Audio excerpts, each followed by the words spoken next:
Selamat siang pemirsa, Sumatera Utara hari ini kembali hadir menjumpai Anda edisi Minggu 5 Maret 2023. Bergabunglah bersama saya Muhammad Azril Nasution dan sejumlah informasi menarik telah berhasil dirangkum oleh tim redaksi kami untuk Anda. Inilah Sumatera Utara hari ini untuk Anda.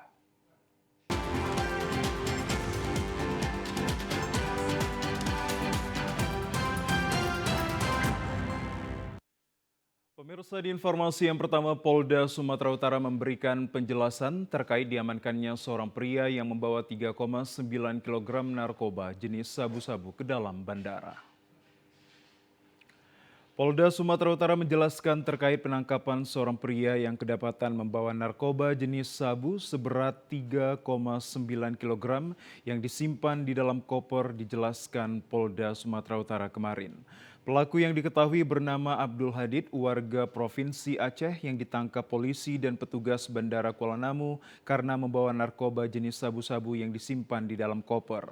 Rencananya pelaku yang saat itu sebagai calon penumpang pesawat tujuan Jakarta diperiksa menggunakan X-ray dan ditemukan ada sabu di dalam kopernya. Kasubdit Penmas Polda Sumatera Utara AKBP Herwansah mengatakan awalnya pelaku datang ke Bandara Kuala Namu dan hendak menaiki pesawat dengan tujuan Jakarta.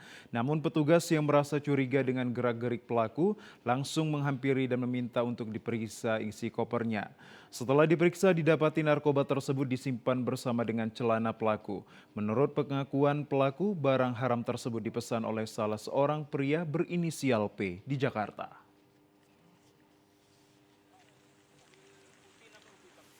Barang bukti yang diamankan itu terdapat dua koper. Kedua koper itu seberat 3.949 gram netonya. Untuk identitas tersangka yang diamankan itu berinisial A, berusia 46 tahun, itu asal dari Aceh. Untuk pelaku telah diamankan di Direktorat Reserse Narkoba Polda Sumatera Utara untuk pengembangan lanjut daripada prosesnya. Sementara itu pemirsa, Kapolres Pelabuhan Belawan AKBP Yosua Tampu Bolon melaksanakan kegiatan Jumat Curhat di Masjid Al-Muhtadin, Jalan Yosudarso, Kelurahan Pekan Labuhan Jumat sore. Pengurus BKM Al-Muhtadin dan warga yang hadir tampak sangat senang dengan kehadiran Kapolres Pelabuhan Belawan, yang mana hal tersebut terlihat dari hangatnya sambutan para jemaah yang hadir. Dalam kegiatan Jumat Curhat dan Bansos di Masjid Al-Muhtadin Belawan, Kapolres Pelabuhan Belawan yang didampingi pejabat utama Polres Pelabuhan Belawan mendapatkan dukungan penuh dari jemaah yang hadir untuk memberantas kriminalitas yang disampaikan oleh Ketua BKM Ustadz Yusuf.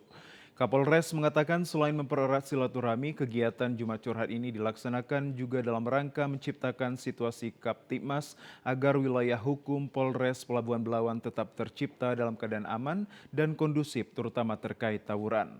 Kapolres berkomitmen untuk tidak ada lagi tawuran, semua aksi tawuran akan ditindak tegas dengan melakukan penangkapan, begitu juga dengan kejahatan lainnya seperti begal dan juga narkoba.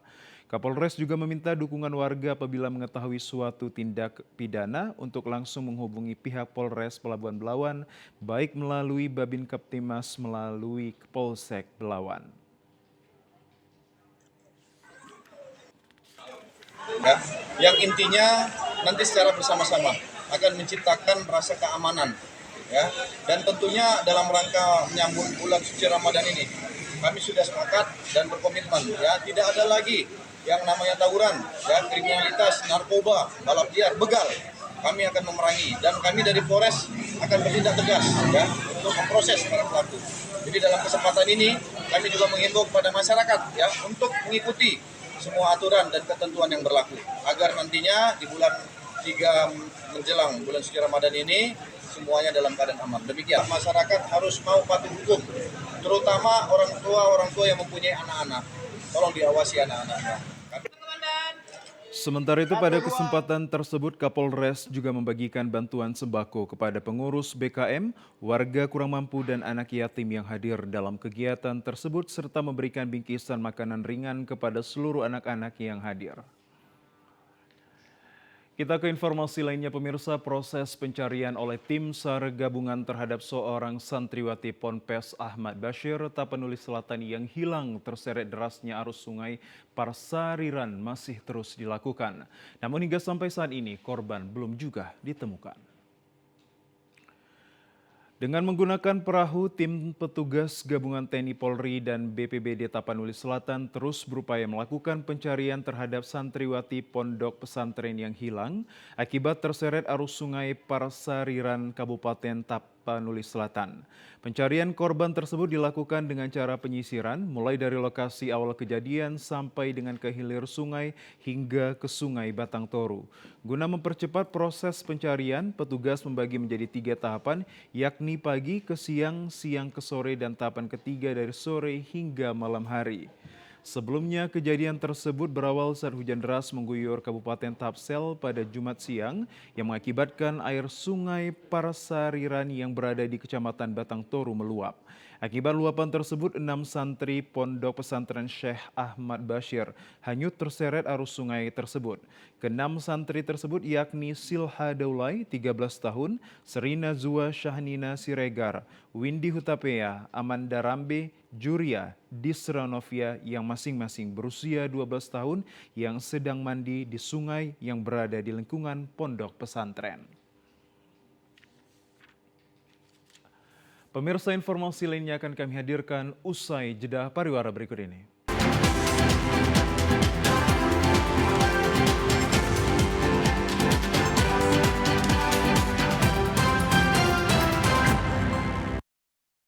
Pemirsa, Anda kembali bersama kami dalam program Sumatera Utara hari ini. Wali Kota Medan Bobi Afif Nasution merespon video viral aksi pungli kepada para pekerja proyek aspal di salah satu rumah sakit swasta. Inilah video berdurasi 35 detik memperlihatkan seorang pria berpakaian putih dan mengenakan celana pendek meminta sejumlah uang kepada salah satu pekerja proyek di salah satu rumah sakit swasta di Jalan Abdul Haris Nasution. Pekerja yang diketahui hendak melakukan pengaspalan jalan di rumah sakit ini dimintai sejumlah uang dengan berdalih uang pembinaan. Pelaku pun mengakui memiliki mandat untuk meminta uang tersebut, namun pekerja proyek tetap tidak memberikan uang kepada preman kampung tersebut. Pekerja mengatakan mereka hanya bekerja jika meminta uang, silahkan ke pihak rumah sakit. Tidak diberikan uang, pria tersebut sempat mengancam pekerja proyek dan meminta pekerja untuk memberhentikan pengerjaan sebelum membayar uang setoran kepadanya. Aksi pelaku meminta uang ini pun sempat viral di media sosial dan mendapatkan kecaman dari warganet. Menanggapi hal tersebut, Wali Kota Medan Bobi Afif Nasution mengakui dirinya belum mendapatkan laporan terkait pungutan liar ini. Namun pihaknya akan menindak tegas para pelaku premanisme terutama yang mengganggu di sejumlah bidang termasuk kesehatan. Dirinya pun meminta kepada pihak kepolisian lebih rutin untuk melakukan patroli agar kejadian serupa tidak terulang.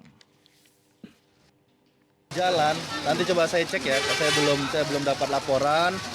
Kalau yang di jalan saya belum terinformasi. Kalau yang di rumah sakit nanti kita lihat ini rumah sakitnya swasta ya. Apakah memang termasuk pungli atau memang biaya-biaya yang memang memang tercantumkan atau memang biaya-biaya yang gratis. Ini yang memang dipungut biaya secara tidak legal itu. Nah pemirsa, kami ajak Anda ke informasi lainnya dalam upaya mewujudkan kampus Merdeka Belajar. Universitas Islam Sumatera Utara melaksanakan kerjasama dengan Kadin Sumatera Utara dan PT Dirga Surya guna mendukung pemerintah berkontribusi dalam hal ketahanan pangan. Implementasi konsep kampus Merdeka Belajar melahirkan generasi berkarakter, unggul, bermartabat, membutuhkan kolaborasi untuk melakukan kegiatan bersama berkaitan dengan akademik, penelitian, dan pengabdian. Untuk mewujudkan hal tersebut, Universitas Islam Sumatera Utara sebagai perguruan tinggi tertua di luar Pulau Jawa melakukan kerjasama bersama Kamar Dagang dan Industri Indonesia Sumut dan PT Dirga Surya kemarin di Medan. Ketua Kadin Sumut Firsal Ferial Mutiara mengapresiasi terhadap terobosan program pendidikan yang dilakukan UISU dalam hal pembangunan generasi berkualitas sehingga mampu bersaing dalam dunia usaha di era globalisasi. Rektor Universitas Islam Sumatera Utara, Yan Har Zamaluddin mengatakan dengan kerjasama kelembagaan dunia industri maupun usaha yang dibangun, mewujudkan konsep kampus Merdeka, Merdeka Belajar. Tidak hanya pembekalan pendidikan terhadap peserta didik di perguruan tinggi, namun dibutuhkan pengembangan wawasan meningkatkan keterampilan diri sehingga menjadi pengalaman kemandirian dalam hal membangun bangsa. Bagaimana Kadin bisa kita berdayakan dalam rangka untuk mensukseskan program implementasi Merdeka Belajar dan Kampus Merdeka. Kita tahu Kadin kan sebagai motor penggerak dunia usaha dan industri di Sumatera Utara.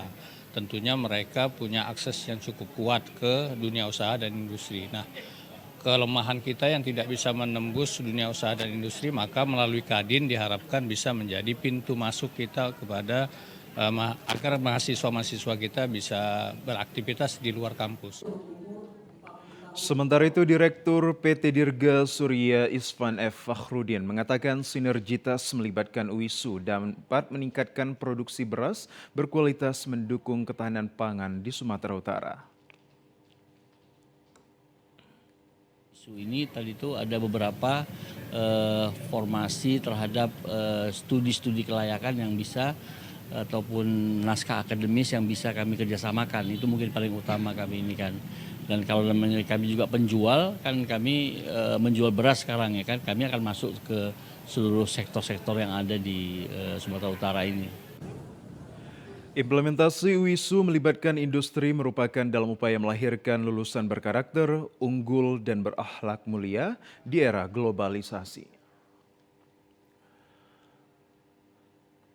Sementara itu pemirsa, dalam perkuat syiar Islam, Pondok Pesantren Tahfizul Quran Zabal Nur pada Milad ke-11 wacanakan pembangunan perguruan tinggi. Memperingati Milad ke-11, Pondok Pesantren Tahfizul Quran Zabal Nur menggelar berbagai kegiatan dengan diakhiri kegiatan doa bersama di Pondok Pesantren Jalan C Mencirim, Sunggal, Sumatera Utara pagi tadi. Doa bersama santri tersebut langsung dipimpin oleh Buya Amiruddin. Usai melakukan doa bersama untuk memperkuat syiar Islam, kegiatan dilanjutkan dengan mendengarkan ceramah Ustadz Muhammad Yasir Tanjung. Di hadapan para santri, Ustadz Yasir menyampaikan pesan bahwa selaku umat muslim harus bisa saling tolong-menolong dan bergotong royong dalam berbuat kebaikan. Di penghujung acara doa bersama tersebut, Ponpes Tahfizul Quran Zabal Nur langsung menerapkan apa yang disampaikan Ustadz Yasir. Sejumlah sembako dan tali asih yang telah dititipkan dari donatur langsung diserahkan kepada anak yatim. Sedekah tersebut merupakan wujud kekompakan antara unsur muspika dengan pondok pesantren. Ketua Yayasan Jabal Nur mengatakan peringatan Milad ke-11 menjadi berkah dalam mewujudkan dakwah kepada banyak umat.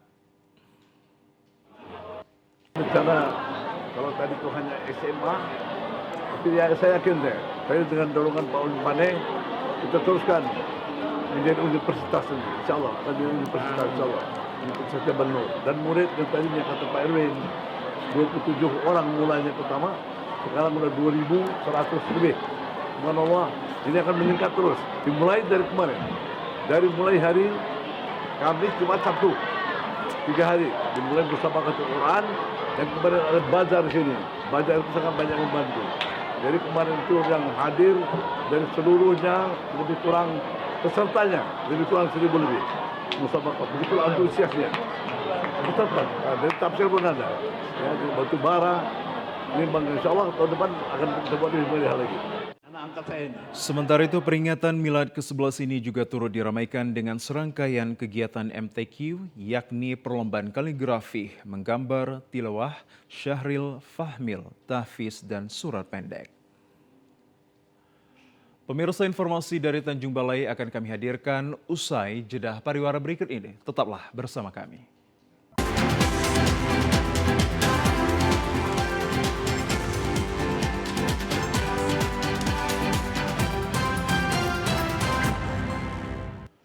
Terima kasih pemirsa, Anda kembali menyaksikan program Sumatera Utara hari ini. Satpol PP bersama TNI Polri melakukan razia pekat di tempat-tempat kos melati dan seputaran penginapan di Tanjung Balai. Sebanyak 12 orang terrazia pekat dalam operasi malam tersebut. Sebanyak 12 orang yang terjaring razia penyakit masyarakat yang digelar tim gabungan Satpol PP bekerja sama dengan TNI Polri dan pemerintahan kota Tanjung Balai menyisir tempat-tempat diduga tempat penginapan, kos melati serta kafe hiburan malam di seputaran kota Tanjung Balai. Adapun terdapat razia sebanyak 11 orang perempuan dan 1 orang laki-laki. Di antaranya 2 orang wanita anak di bawah umur ikut terjaring.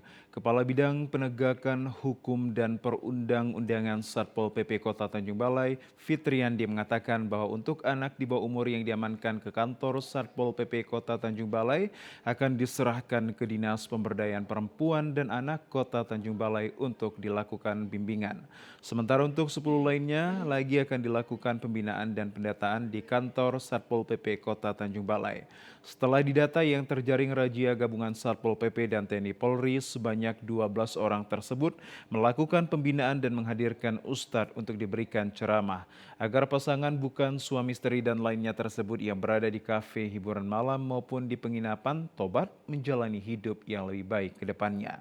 Selanjutnya, petugas TNI Polri terus mengundang pihak keluarga masing-masing yang terjaring razia sebelum dipulangkan ke rumahnya masing-masing. Perempuan, kemudian 1 orang laki-laki, kemudian ada lagi yang di bawah umur 2 orang. Jadi Dari itu mana aja itu kemudian? yang dijaring dari penginapan samping jalan arteri, kemudian di Batu Tujuh samping terminal, kemudian lagi di Jalan Jati ini, di tempat-tempat karaoke ini. Total keseluruhan berapa pasang? Pasangan hanya 1 pasang, yang lain perempuan semua yang banyak. Maksud dan tujuan razia penyakit masyarakat ini merupakan agar Kota Tanjung Balai tertib dan bersih terhindar dari maksiat.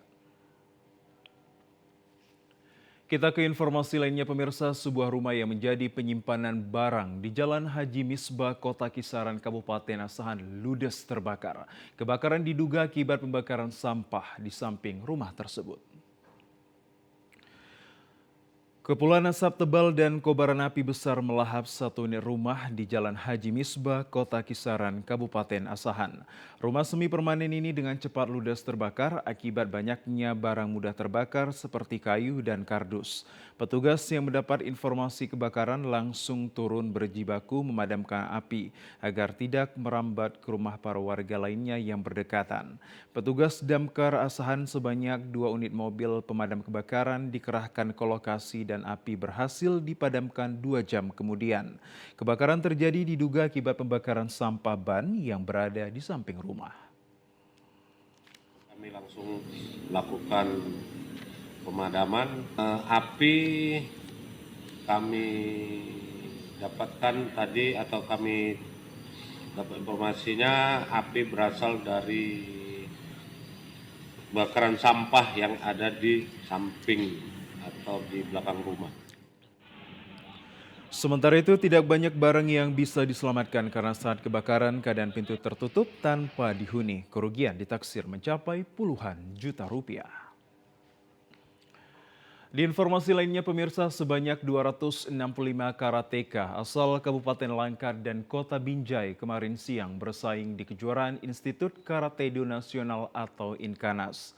Kejuaraan Karate Inkanas yang dilaksanakan pengurus cabang Inkanas Kota Binjai ini digelar di Gedung Olahraga Kota Binjai kemarin siang.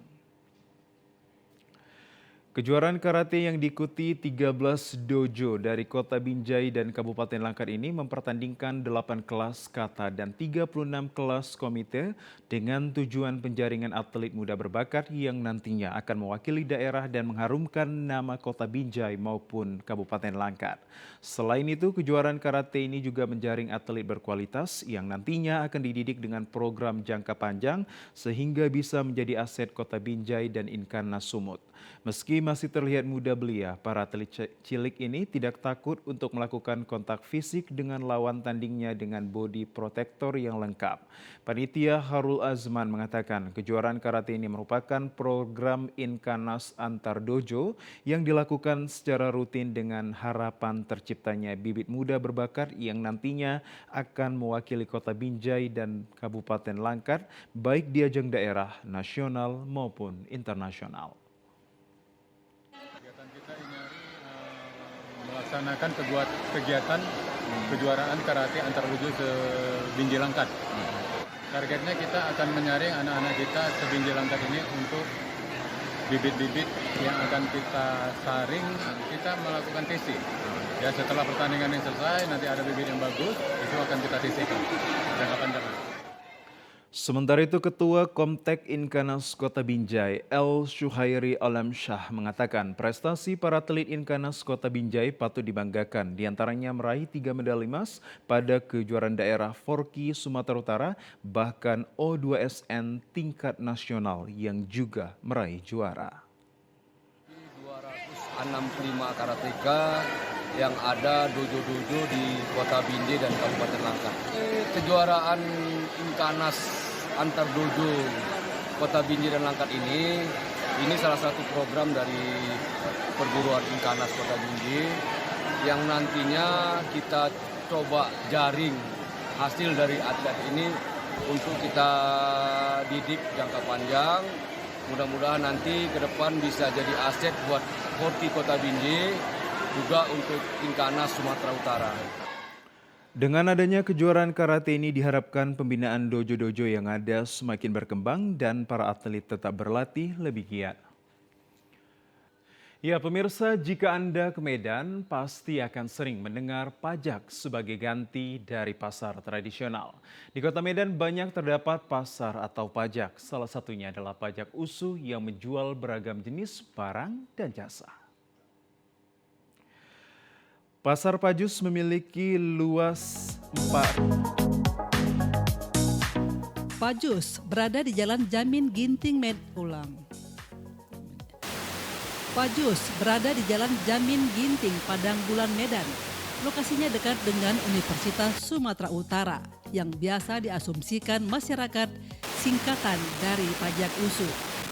Pajus memiliki luas 4.000 meter persegi, di mana kios-kios tempat berjualan terbuat dari beton dengan ukuran rata-rata 5x3 meter. Untuk memperlancar transaksi pedagang dengan pembeli, tempat ini juga didukung berbagai macam fasilitas seperti 2 unit mesin ATM, toilet, musola, dan tempat parkiran. Kelengkapan fasilitas tersebut juga menjadi salah satu yang menarik minat pengunjung untuk datang ke Pajus. Pengelola pajak USU Edwin Rinaldo mengatakan setiap tahun Pajus semakin maju dan bertumbuh. Meski sempat menurun akibat pandemi COVID-19, namun saat ini sudah kembali bangkit dan antusias masyarakat juga semakin tinggi untuk berkunjung dan berbelanja. Selain menjual barang-barang kebutuhan masyarakat, Pajus juga dijadikan anak-anak muda Kota Medan sebagai tempat nongkrong sambil menikmati aneka kuliner yang tersedia. Pajus ini sendiri berdiri 2010, berawal dari kebakaran di dalam Pajus. Waktu itu Pajus itu di dalam Pajus, makanya namanya di dalam USU, makanya namanya Pajus, pajak USU. Dia berada di dalam USU, kemudian terbakar pada tahun 2010, itu di bulan Oktober. Kita pindahkan keluar pada masa itu, berdirilah pasar yang sekarang ini. Jadi di areal ini berdiri ratusan toko yang bisa menampung mungkinnya 500-an lebih para pelaku UMKM yang memang pada saat ini Pajus ini terkenal dengan pasar murah.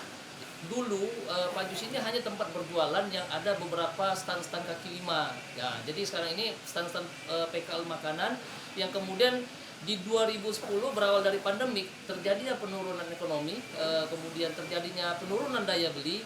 Sekarang ini kita sudah mengkonsep, sudah berjalan 2 tahun, namanya Pajus Kuliner di tempat sebelah yang tadi kita kunjungi. Jadi Pajus Kuliner ini sudah menjadi tempat nongkrong, seperti kalau saya katakan itu sudah tempat kongko-kongko lah.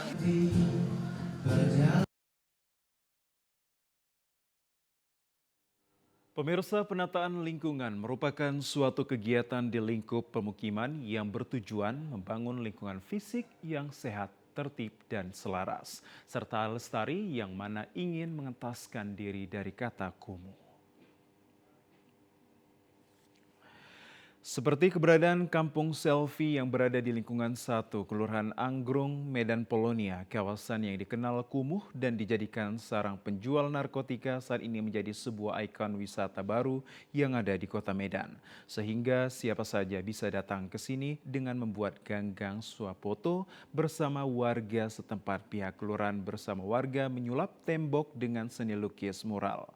Lukisan mural membuat tembok yang awalnya terlihat polos kini berubah penuh dengan cat warna-warni. Tujuan membuat mural ini untuk memperindah lingkungan dan memberikan sarana dan mengapresiasi karya anak muda, khususnya bidang seni mural, sehingga menjadikan dinding di lingkungan warga menjadi lebih hidup pula. Memasuki kampung selfie, kita akan disambut warna-warni di kanan kiri tembok. Selain itu, di tembok juga dihiasi oleh tanaman di pot yang terbuat dari pipa. Di bagian langit-langit juga dihiasi oleh tumbuhan menjalar yang memberi kesan asri dan sejuk. Tentunya jalanan di kampung ini akan terlihat bersih dan bebas dari sampah. Kampung selfie masih dalam tahap pengembangan dan bertahap. Masalah kebersihan, kesehatan, dan pemberdayaan UMKM serta penanganan banjir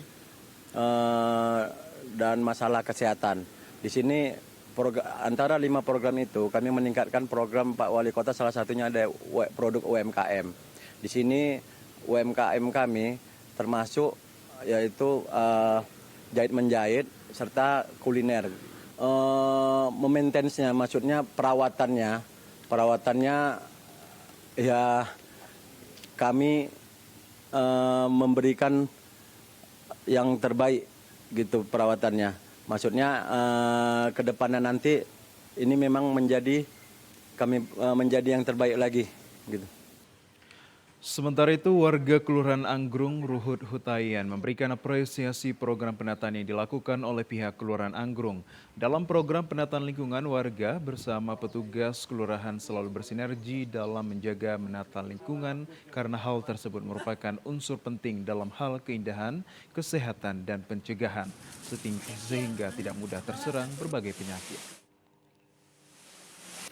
Di lingkungan kita ini, kebersihannya terutama buat kebersihan dan lingkungan dan keamanan sangat didukung dari kelurahan.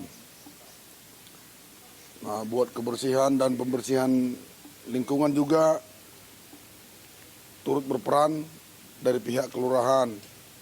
Nah, kalau keamanan di lingkungan kita ini kita bentuk Siskamling, sistem keamanan lingkungan yang disuadai oleh masyarakat sini. Jadi sejak kita buat ini Siskamlingnya, kami merasa aman, tidak pernah lagi ada pencurian-pencurian ataupun kehilangan di lingkungan kita ini. Sinergitas yang dibangun oleh warga dan unsur pemerintah setempat dalam menciptakan suatu lingkungan yang bersih, indah, dan nyaman patut diberikan apresiasi dan dicontoh pada daerah lain.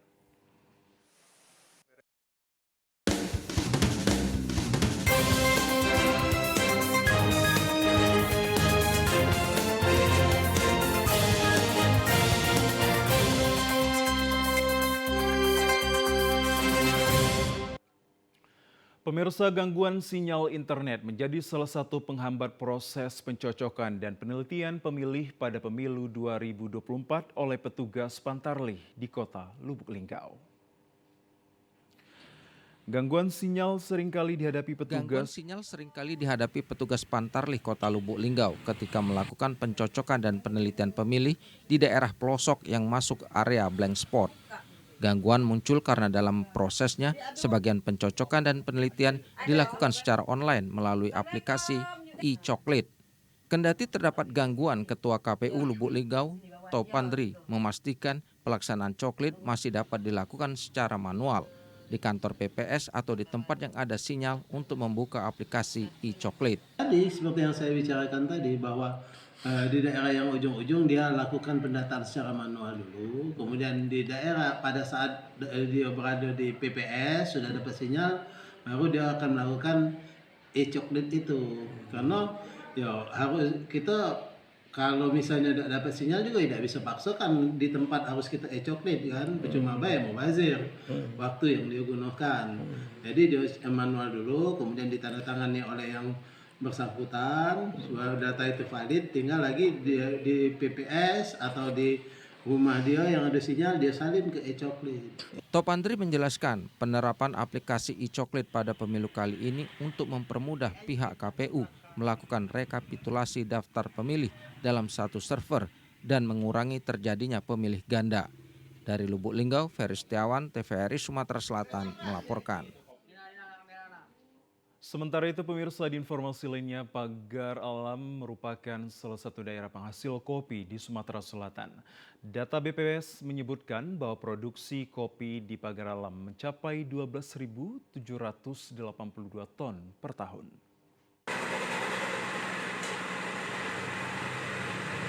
Melimpahnya produksi kopi di Kota Pagar Alam memberikan peluang bisnis bagi industri kecil menengah sehingga dapat meningkatkan perekonomian masyarakat.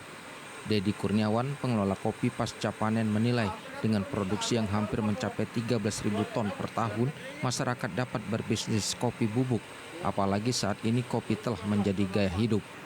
Kopi berkualitas baik dapat ditawarkan untuk memenuhi pasar lokal, nasional, bahkan internasional. Untuk itu, menurut Dedi, masyarakat khususnya petani perlu diedukasi agar menghasilkan kopi pasca panen lebih bersih dengan cita rasanya yang khas.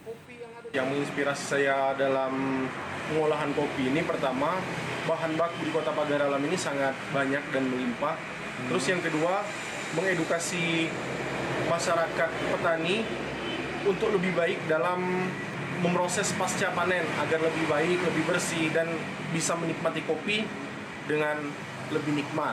Untuk pemasaran kita di dalam Kota Pagar Alam ada, terus untuk reseller di luar kota seperti di Pulau Jawa mulai dari Banten, Tangerang, Jakarta, Bekasi sampai dengan Sidoarjo ada, dan ada beberapa reseller juga di luar negeri. Kabid Industri Disperindak KOP dan UKM Indriani Faiti mengatakan di Kota Pagar Alam ada 512 IKM dan 63 diantaranya mengelola kopi pasca panen. Pihaknya berharap agar IKM kopi di Pagar Alam terus berkembang dengan mempertahankan kualitas produknya.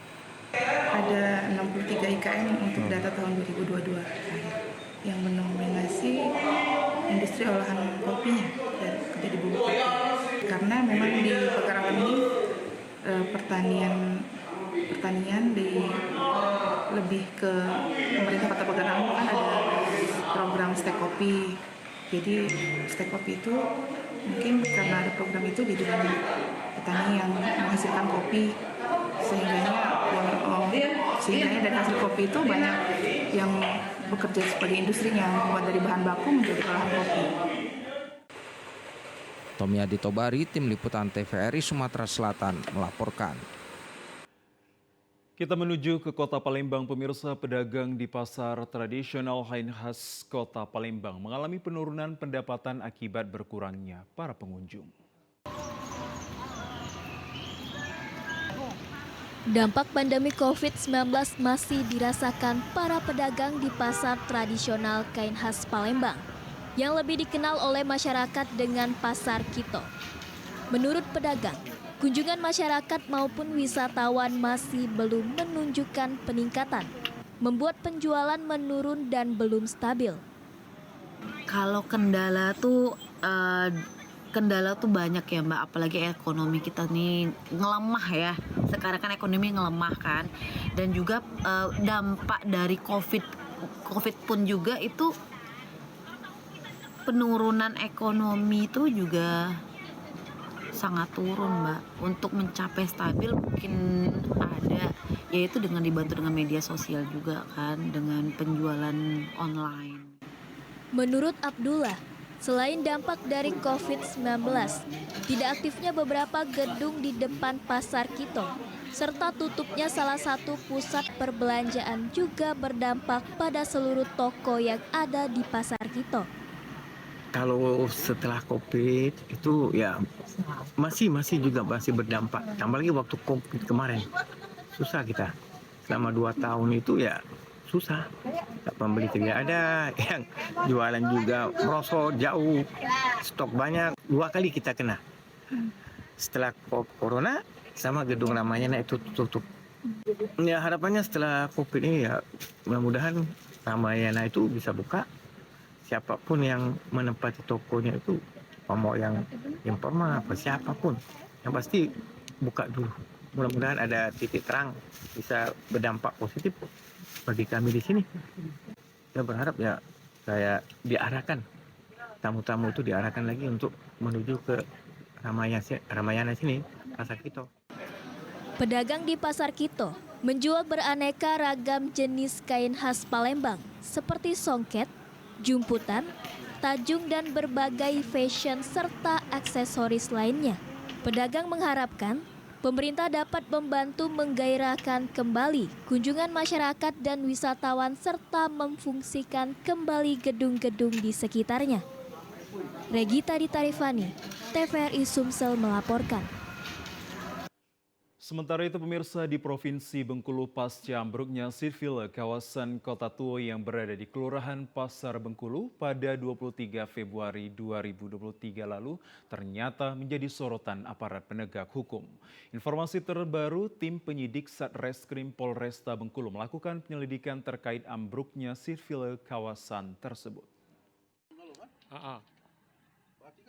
Pasca ambruknya kawasan Kota Tua yang berada di Kelurahan Pasar Bengkulu pada 23 Februari lalu menjadi sorotan aparat penegak hukum. Informasi terbaru, saat ini pihak tim penyidik Tipikor Satreskrim Polresta Bengkulu sedang melakukan penyelidikan terkait ambruknya seat pile beserta konstruksi bangunan Kota Tua yang menghabiskan dana APBD Kota Bengkulu dan APBN hingga belasan miliar rupiah. Kabak Ops Polresta Bengkulu Kompol Jufri saat ditemui membenarkan hal tersebut. Polresta Bengkulu masih mendalami dan menyelidiki penyebab roboh atau amblesnya seat pile bangunan tersebut. Lebih lanjut, Jufri mengatakan beberapa pihak terkait nantinya juga akan dimintai keterangan atau klarifikasi terkait hal tersebut. Sampaikan terkait dengan adanya kasus ambruknya yang Kota Tua yang selalu dijadikan tempat rekreasi juga tempat hiburan oleh warga, kami himbau untuk tidak digunakan dulu untuk ke sana, jangan sampai menimbulkan korban. Kemudian untuk kegiatan di sana saat ini juga kita melakukan penyelidikan tersebut untuk memastikan dampak atau akibat apa sehingga terjadi kejadian tersebut. Bang, sudah ada yang dipanggil, Bang, pihak-pihak terkait? Untuk sementara lagi pendalaman, nanti kalau sudah ada nanti juga kita akan sampaikan. Sementara beberapa waktu lalu, Komisi 2 DPRD Kota Bengkulu juga telah melakukan sidak ke kawasan tersebut. Setelah melakukan pemantauan secara langsung, Komisi 2 DPRD Kota Bengkulu mengatakan faktor ambruknya kawasan tersebut bukanlah dikarenakan faktor alam. Dan saat ini kawasan yang dibangun dengan anggaran belasan miliar yang berasal dari dana APBD dan APBN pada tahun 2021 lalu telah ditutup sementara untuk para pengunjung atau wisatawan. Tim Liputan TVRI Bengkulu melaporkan. Ya pemirsa, informasi dari Bengkulu tadi sekaligus menutup perjumpaan kita dalam program Sumatera Utara hari ini. Kami ucapkan terima kasih atas kebersamaan dan juga perhatian Anda. Saya Muhammad Azrul Nasution dan mewakili seluruh kerabat kerja yang bertugas pamit undur diri dari hadapan Anda. Selamat siang dan sampai jumpa.